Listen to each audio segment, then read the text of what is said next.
En un país de fábula vivía un viejo artista que en una flauta mágica tenía su caudal. Tan pobre era, tan rústico, que el mísero flautista dormía en copas de árboles por falta de un hogar. Y los pájaros de la selva le venían a despertar. Y los pájaros de la selva le venían a despertar. Y el viejo flautista tocaba a su vez, pidiendo a las aves con gran altivez.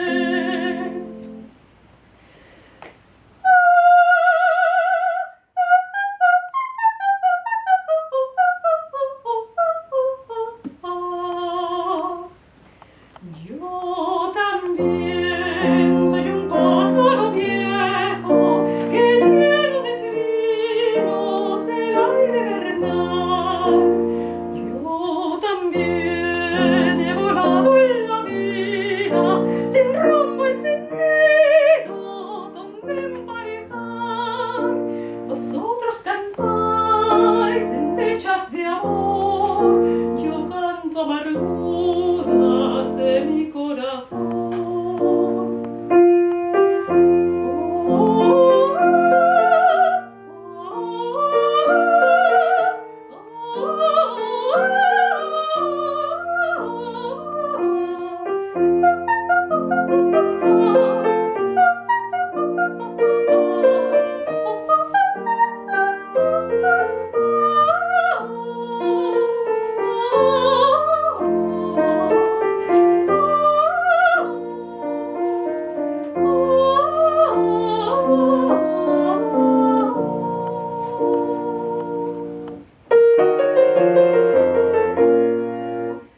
Pero una noche trágica